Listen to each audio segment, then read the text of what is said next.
नमस्कार, आप देख रहे हैं परभणी टाइम्स न्यूज।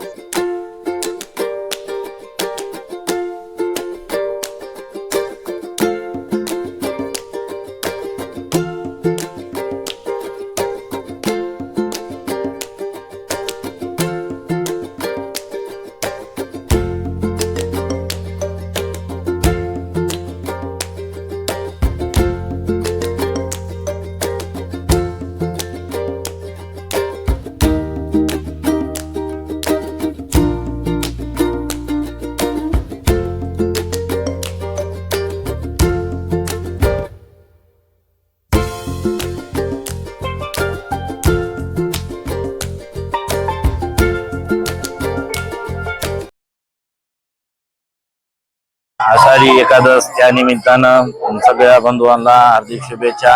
मोहर्रम के मौके पर मैं सबको मुबारकबाद देता हूँ।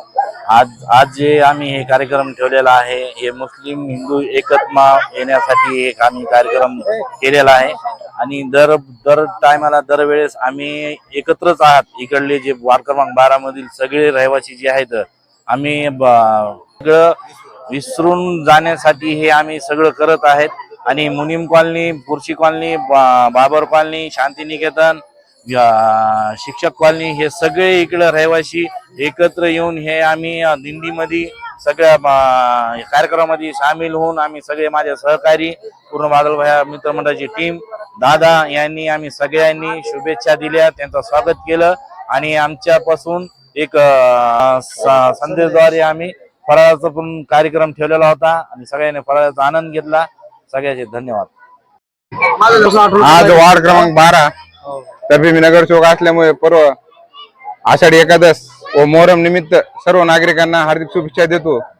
व आजचा जे कार्यक्रम बादल मित्र मंडळातर्फे फराळ वाटपीचा इथं ठेवण्यात आलेला आहे त्याच्यामध्ये हिंदू व मुस्लिम दोघा एकता दाखवायचा प्रयत्न बादल भयानं व प्रयत्न म्हणजे हमेशा ते करतात।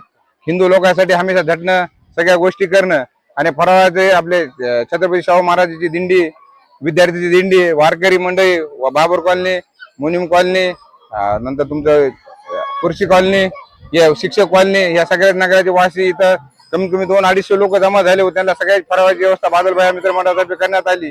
तसंच मी नगर चौक या नात्याने सर्व वार्डातील लोकांना व सर्व नागरिकांना आषाढी एकादश व मोहरम निमित्त सगळ्या हार्दिक शुभेच्छा देतो। हे पहा, आजच्या घडीला हे खरं तर गरजेचं आहे, कारण स्वार्थापोटी पोळी भाजण्यासाठी काही लोक राजकारण करतात, पण राजकारणामध्येही असे काही चांगले माणसं असतात। बादल भैया सारखे, आमचे संतसारे दादा सारखे, माणिकराव आहेत, चव्हाण काका आहेत। खरंच हा समाजाला संदेश चांगला आहे आणि एकमेकाला सहकार्य करायला आवश्यकच आहे आणि करतात। मला तर वाटतं या नगरवासियामध्ये मला 11 वर्षे झालेत यांच्या सानिध्यात, पण ह्या माणसांचं खूप मला शाळेला सहकार्य आहे।